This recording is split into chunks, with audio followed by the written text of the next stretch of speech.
In order to build muscle, your muscle protein synthesis needs to exceed your muscle protein breakdown. And depending on whether you're in a caloric surplus or deficit, that is going to dictate whether or not you need more or less protein because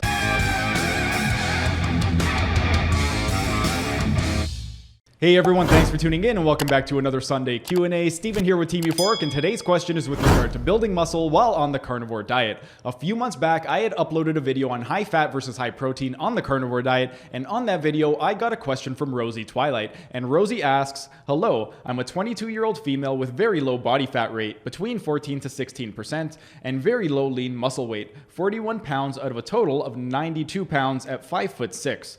I would really love some advice from you about how to increase my muscle without getting too much fat on my waist. Appreciate it a lot." Well, Rosy, that is an excellent question. And with regard to building muscle, there are essentially two requirements to build muscle. The first is you need some type of external stimulus, and that external stimulus can come in the form of free weights, cable machines, resistance bands. And then the second requirement is going to be having an adequate amount of protein. With regard to an adequate amount, I'm going to get into that a little bit later. But with regard to the first requirement, having an external stimulus, it is not good enough to just have an external stimulus to build muscle. You also need to incorporate the principle of progressive overload. Progressive overload, in a nutshell, is every single workout you want to push yourself just a little bit more than you did the workout prior. And with regard to incorporating progressive overload, there are 5 acute exercise variables that you can manipulate to incorporate progressive overload. And those 5 variables are going to be sets, reps, intensity, tempo, and rest periods. And with regard to these particular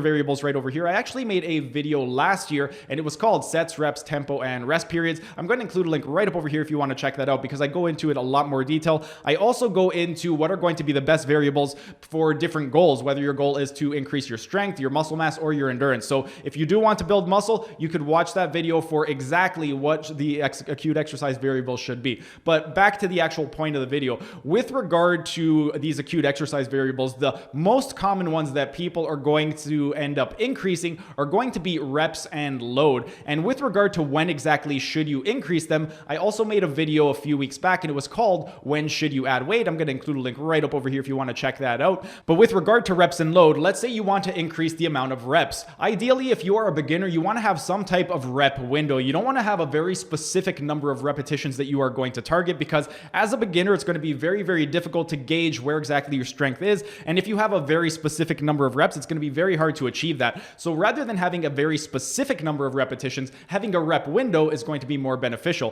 What I mean by that is instead of going for 3 sets of 12, doing something like 3 sets of 10 to 12 would be more effective because it gives you a little bit of a window to play with. Now, in terms of when exactly should you add it, let's say you are doing 3 sets of 10 to 12 repetitions and you're only able to get to about 10 repetitions. One way that you could do progressive overload is the following workout, try doing 11 repetitions. If you're able to do 11, the following workout, try doing 12. That would be one way that you could increase the repetitions to incorporate progressive overload. With regard to load, this would be the most common one, and that is simply going up in weight. So whenever you do a program, if you have a set number of repetitions that you are aiming for, if you are able to complete them all with perfect form, then you need to go up in weight if you would like to challenge yourself and either grow muscle or get stronger. So if you are able to accomplish all of the repetitions in your program, then the next way that you would incorporate progressive overload is by adding some weight. Now, another thing is going to be the SAID principle, specific adaptation to imposed demand.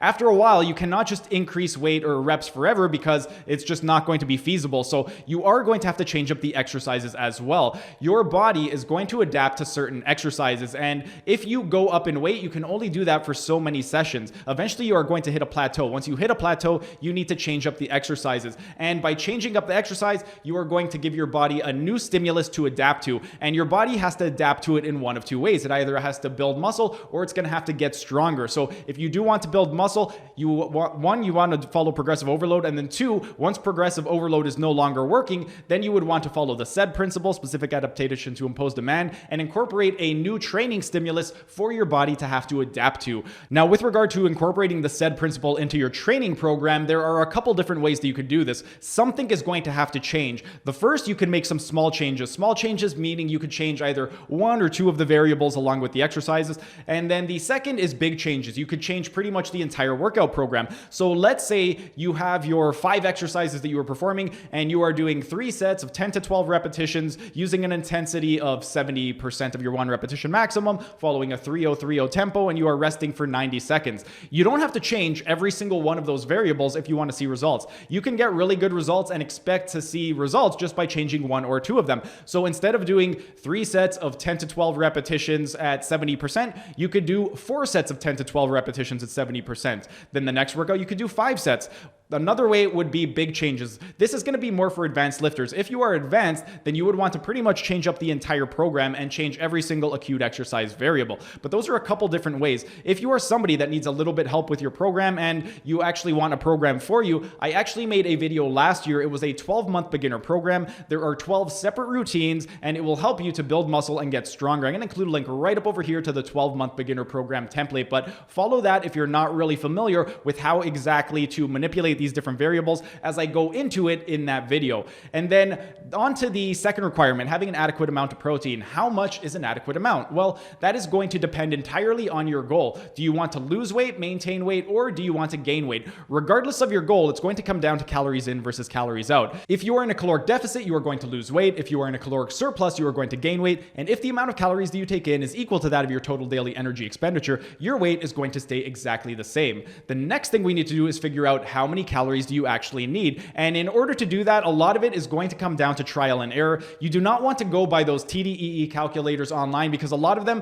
are incredibly inaccurate and they can severely overestimate the amount of calories that you need. So if you're trying to lose weight and you go by those TDEE calculators, you could actually be in a surplus and end up gaining weight. I'm going to include a link to a video I made called How Many Calories Do You Need? And in that, I go through a step-by-step process that you can do to determine your actual caloric requirements. But when it comes down to the actual caloric requirements, the amount of calories that you take in is going to dictate how much protein you need. What exactly do I mean by that? Well, in order to build muscle, your muscle protein synthesis needs to exceed your muscle protein breakdown. And depending on whether you're in a caloric surplus or deficit, that is going to dictate whether or not you need more or less protein, because your protein requirements are going to come in a range, and that range is going to be anywhere from 0.8 grams to 1.5 grams per pound of body weight. One of the things with regard to this particular range is this is more for people of normal weight. If you are somebody who is severely obese or severely overweight, then you don't really need to go by this 0.8 to 1.5. But if your weight is fairly normal and you are just trying to gain a little bit or lose a little bit, then you can go by these requirements.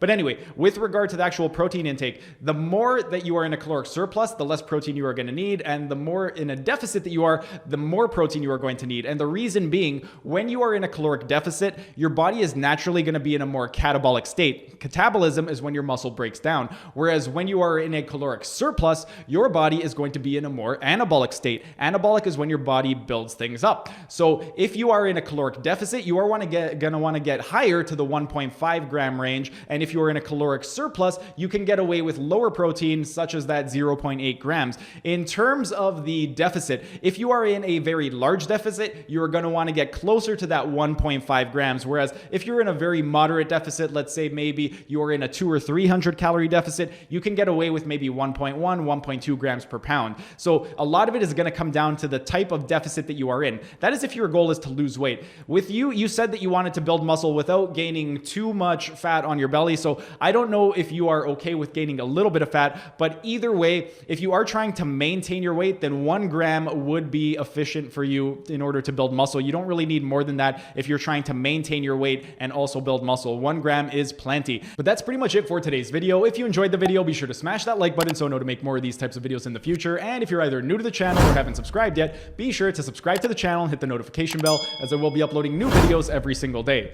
That's it for today's video. Thanks for tuning in, and I will see you again tomorrow.